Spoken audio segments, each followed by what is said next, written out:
bienvenue dans cette nouvelle vidéo. Aujourd'hui, vidéo un petit peu différente de d'habitude parce que je vous retrouve dans une vidéo face cam. J'espère en tout cas que vous allez bien et que vous allez aimer donc ce format. J'en ai déjà fait plusieurs, un où je parlais des TCA et un où je parlais de la peur de l'échec. Donc n'hésitez pas à sortir un petit café, à vous détendre devant la vidéo ou à l'écouter comme un podcast.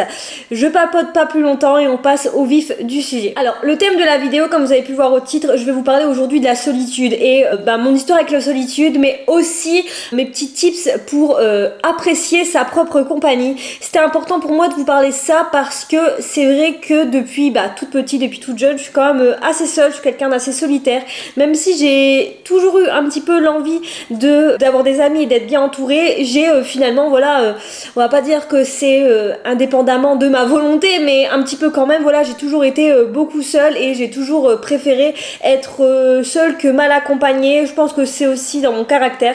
Donc bref, on va revenir au départ et je vais vous expliquer un petit peu ça et je vous donne tous mes tips à la fin de la vidéo. Alors cette vidéo, je l'ai pas vraiment préparée. Alors si, je l'ai quand même préparée pour être sûre de rien oublier par rapport à mon histoire et etc. Tout ce qui a pu se passer au long de ma vie par rapport à ce thème. Donc j'ai quand même, voilà, j'ai écrit quand même un petit peu. En fait, je pense que la solitude, c'est moi en fait. Clairement, après, il y a des personnes qui sont bien évidemment plus seules que moi et qui aiment plus la solitude que moi. Mais voilà comment aujourd'hui je pourrais me définir. Ce qu'il faut comprendre, c'est que moi, je fais partie d'une grande famille, donc j'ai quand même 6 frères. Donc en fait, mais je suis la seule fille, donc j'ai toujours eu cette chose entre guillemets. Je suis entourée, mais seule en même temps. Je sais pas trop si vous voyez ce que je veux dire. En fait, en gros, si je dois résumer la chose par rapport à l'amitié, c'est que j'ai toujours eu le désir. Désolée, hein, si vous entendez des petits bruits derrière, c'est mon chat qui décide de se mettre à courir dans la maison au moment où je veux à filmer. Donc en fait ma relation avec l'amitié, j'ai l'impression, surtout en étant plus jeune aujourd'hui, voilà, ça c'est une chose qui a changé on va dire avec le temps, c'est que on va dire de mes 5 à mes 20 ans, j'ai l'impression que j'ai toujours eu envie d'avoir beaucoup d'amis, d'être bien entourée, mais j'ai jamais vraiment réussi à me faire d'amis. Bon, je vais vous parler un petit peu de mon historique plus précisément après, parce que j'ai toujours été un petit peu en décalage avec les autres. Je pense que c'est aussi mon côté avec les anxiétés sociales etc qui fait que je réalisais pas à ce moment-là, mais j'ai toujours eu l'impression d'être bizarre en société, que au final j'ai toujours les gens ont toujours eu l'impression que je les rejetais alors que pas du tout. Moi je me souviens pas trop de la maternelle parce que bon ça remonte quand même assez loin, mais je me souviens qu'en primaire donc j'étais tout le temps avec une amie et voilà, c'était ma seule amie. Voilà, j'ai eu quelques autres amis, mais on va dire la primaire ça reste assez vague. Ce dont je me souviens vraiment, c'était c'est le collège.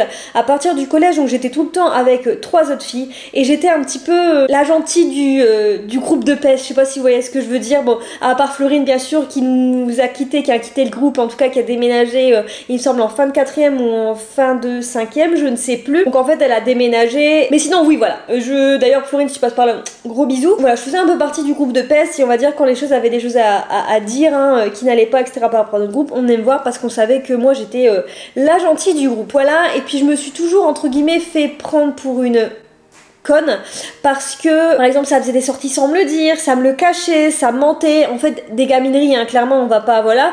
Et on va dire que ma relation à l'amitié déjà a été cassée à partir de ce moment-là parce que j'ai jamais vraiment eu confiance en d'autres personnes. Ça a toujours été très compliqué pour moi de faire confiance aux autres. Et voilà, tout ça pour vous dire que j'avais pas beaucoup d'amis au collège. Au lycée, je me suis retrouvée en fait, les filles avec qui j'étais au collège, bon c'est totalement elles n'étaient plus là et je me suis retrouvée, voilà, je me suis fait quelques amis etc. Mais ça a jamais, je me suis pas fait de forte amitié. Alors si, parce que par exemple aujourd'hui je garde quand même une fille vraiment dans mon cœur et en fait ça s'est fait vraiment après ma période d'harcèlement qui a eu lieu on va dire en fin de seconde. Voilà, sans rentrer dans le détail, je ferai peut-être une vidéo un peu plus en détail de comment je me suis sentie à ce moment-là.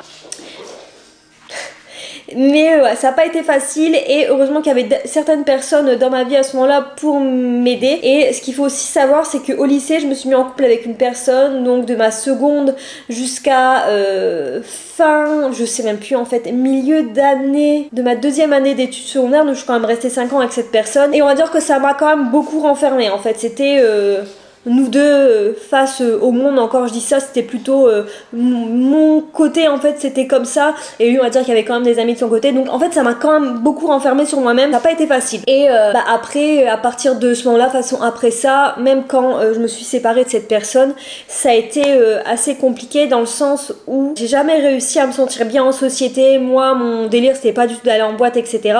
Et je pense que ça m'a aussi un peu freiné dans mes relations. Juste par rapport à mon harcèlement, et en fait c'est à cette époque là que j'avais tenté de me lancer sur YouTube, puis j'ai supprimé toutes mes vidéos. Qui sait si ça tombe, j'aurais été une grande youtubeuse aujourd'hui, mais ce n'est pas le cas parce qu'à l'époque j'ai eu peur du regard des autres et que des personnes de mon lycée tombent sur ces vidéos. Voilà, certaines personnes on va dire sur YouTube qui sont toujours là présentes sont passées au-dessus de cette peur, mais moi je n'ai pas réussi, donc ce qui fait que j'ai lancé ma chaîne 10 ans après. Tout ça pour vous dire que voilà, à l'époque j'étais très seule, et que ce qui fait qu'aujourd'hui je suis encore très seule, et ça m'a toujours fait un petit peu mal d'être seule parce que je me suis jamais dit que c'était un choix, vous voyez. Aujourd'hui maintenant j'arrive à prendre beaucoup de recul, voilà, j'ai eu 29 ans la semaine dernière. Dis donc, ça fait quand même beaucoup, et j'arrive à prendre beaucoup plus de recul. Aujourd'hui, comment je vois les choses, c'est sûr que moi j'aurais toujours kiffé, enfin j'ai toujours eu l'envie entre guillemets d'avoir une meilleure amie, et en fait j'ai pas de meilleure amie parce que vous pouvez voir dans mes vidéos YouTube, je suis quand même assez seule. J'ai jamais trouvé quelqu'un qui était un peu dans les mêmes délires que moi, hein, avec les réseaux, etc. C'est vrai qu'aujourd'hui je me confie beaucoup dans les réseaux. En ce moment je parle beaucoup sur TikTok, beaucoup de choses sur moi et sur mes traumas, etc. sur TikTok. D'ailleurs n'hésitez pas à aller me rejoindre si vous avez envie. Je parle beaucoup plus à cœur ouvert et je vous fais part de beaucoup de réflexions chaque jour, et vraiment le TikTok j'utilisais pas de cette manière là il y a quelques temps, et là ça a complètement changé et j'adore ce que je fais sur TikTok. Je vous parle un peu plus de bien-être, du fait que j'ai démissionné, etc., etc.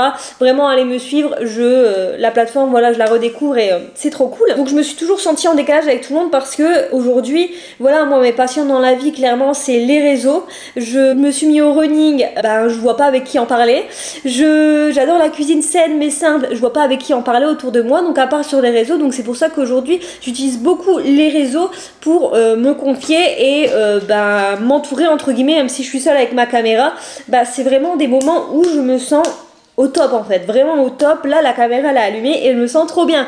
Autant avant de filmer j'étais un petit peu, comment dire, j'avais un peu la flemme, je vais pas vous mentir, j'ai eu la flemme de maquiller, etc. Mais dès lors que j'allume ma caméra, ça me fait énormément de bien. Et ça, je pense que je me remercierai jamais assez d'avoir pris cette décision il y a 3 ans. C'est vrai que malgré le fait que je sois passée par des périodes assez compliquées, la caméra m'a toujours aidée. Et je pense que ça m'a vraiment changé ma vision sur la solitude. Et c'est pas pour faire la miskin ou je ne sais quoi, mais c'est vrai que à chaque fois encore aujourd'hui, et c'est assez particulier comme sensation, c'est que dès lors que je trouve quelqu'un qui a à peu près les mêmes passions que moi sur les réseaux, mais il est tombé, hein, j'ai l'impression que déjà ça va être ma copine, etc.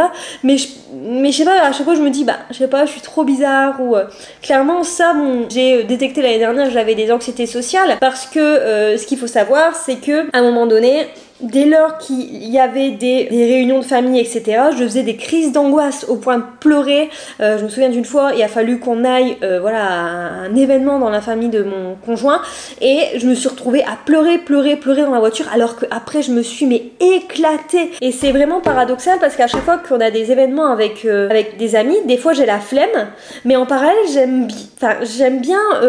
j'aimerais être un peu plus entourée parce que je trouve que j'ai pas beaucoup d'amis, même si j'aime aujourd'hui ma seule compagnie, j'ai la flemme et j'ai pas forcément envie, donc c'est assez particulier. J'ai envie d'avoir des amis mais en même temps j'aime bien être seule, et donc des fois ça court pas trop. Mais bon, en fait j'ai été dans mes 29 ans de vie beaucoup déçue par les gens, et que ce soit en amitié ou même lors de ma première relation, sans rentrer dans les détails, cette personne m'a un peu coupé du monde, et je pense qu'elle ne le souhaitait même pas, et je lui en veux pas du tout par rapport à ça, mais voilà, je me suis sentie un petit peu coupée du monde, ce qui fait que j'ai été déçue sur plein de sujets, et aujourd'hui j'ai encore énormément du mal à faire confiance aux gens, et je pense que c'est aussi pour ça que même si moi j'ai l'impression d'être psychologiquement ouverte et d'être à l'écoute des gens, j'ai l'impression que les gens ils disent mais elle a pas envie quoi, elle a pas envie. Voilà, en tous les cas moi j'ai arrêté d'en demander trop aux gens, et ça va faire partie des conseils que je vais vous donner. Et clairement aujourd'hui si j'ai envie d'aller me prendre un café seule, j'y vais. Si j'ai envie d'aller au cinéma, j'y vais. Vraiment je me sens capable de faire plein de choses seule. Je pars normalement bientôt, faut que j'arrête de dire normalement, je vais le faire, je pars en voyage solo seule pendant un moment, ça va être très dur, honnêtement je flippe ma race, mais je vais le faire. Et d'ailleurs j'ai jamais fait un resto toute seule, mais j'aimerais bien le faire, mais tout ça, ça va à l'encontre d'autres traumatismes que j'ai. J'en ai parlé très rapidement sur TikTok, donc n'hésitez pas à me rejoindre là-bas, mais j'en parlerai peut-être un petit peu plus tard, mais on va pas non plus mélanger, je ne fais pas non plus ma thérapie ici, quoique, peut-être un petit peu. Donc c'est parti, on va passer aux conseils que j'aimerais vous donner pour accepter un peu plus votre propre compagnie. Je pense vraiment qu'il faut s'imposer des moments seuls, au moins une fois par semaine. Moi, bon bah je suis souvent seule, hein, voilà, donc je vais pas m'imposer en plus d'autres moments seuls, même si parfois, vous voyez, c'est ce que je disais il y a pas si longtemps dans une vidéo, même si je suis seule, c'est vrai que les moments où je peux regarder une série le soir, tranquille manger, etc., ben je considère vraiment que c'est des moments seuls et des moments où j'apprécie plus ma compagnie. Parce que vous voyez, quand je suis chez moi et que je bosse, etc., c'est pas du tout pareil. C'est pas du tout pareil. Deuxième chose, et ça va avec le premier point, de vous préparer des moments pour vous seul. Si au début vous n'osez pas sortir, ben préparez-vous, voilà, une soirée où vous préparez un plat que vous kiffez, vous mettez une série, même si vous l'avez déjà vu 50 000 fois, en tout cas une série un peu confortable, enfin pas confortable, mais comment dire, ben, une série qui va vraiment vous réconforter. Mettez-vous dans votre lit avec un bon livre. Prenez-vous vraiment ce bon temps, buvez un verre de vin si vous avez envie, il n'y a pas de problème, il n'y a vraiment pas de problème. Bon, l'abus d'alcool est dangereux pour la santé, mais si vous avez envie de boire un verre de vin avec vous et votre seule compagnie, c'est ok. Voilà, au moins faire ça au début. Mon troisième conseil, c'est de vous forcer à aller en extérieur pour passer des moments avec vous seul.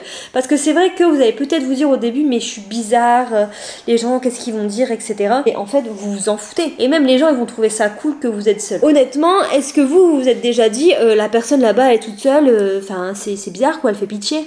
Bah je pense pas. Moi personnellement ça m'est jamais arrivé. Troisième chose pour apprécier votre propre compagnie, c'est que je pense que parfois, et c'est ça les personnes qui n'aiment pas leur solitude, c'est qui espèrent trop des autres. Les autres, ça a été mon cas et c'est peut-être encore mon cas à ce sujet, enfin sur ce, je vais pas vous mentir, hein, je suis pas non plus, je suis pas là YOLO, je suis moi toute seule, je kiffe ma vie, mais arrêtez d'en attendre trop en fait des gens. C'est quelque chose qui va vous faire mal au final parce que moi je sais que à chaque fois je me dis, et c'est même aussi dans les relations amoureuses en fait, hein, parce que c'est aussi une question qui peut être orientée relations amoureuses, relations amicales, etc. Mais aussi orientée dans le sens où à partir du moment où vous allez arrêter d'en attendre trop des autres, vous allez vous concentrer un peu plus sur vous-même et vous apprécier un petit peu plus en tant que personne. En tout cas voilà, c'est ce que moi j'en déduis. Je sais plus je suis à combien, mais cinquième point, trouvez-vous une occupation qui vous fait du bien à vous et à vous-même. Peu importe ce que c'est, que ce soit via les réseaux sociaux pour voilà échanger avec d'autres personnes, que ce soit vous mettre à la peinture, que ce soit vous mettre à la musique, même à, on revient sur les activités seules, aller tester des nouveaux cafés, aller au cinéma seul, vraiment trouvez-vous une passion. Pendant très longtemps j'ai cru que je n'avais pas de passion et au final voilà j'ai découvert un petit peu sur le tard. Par exemple moi en ce moment, et après c'est aussi par vague, mais moi en ce moment par exemple je suis de nouveau à fond sur les réseaux et ça me fait énormément de bien, je me sens tellement plus libre. Et par exemple c'est aussi aller courir. Moi à un moment donné je disais que j'adorais la musculation, mais en réalité je me rends compte que pas du tout.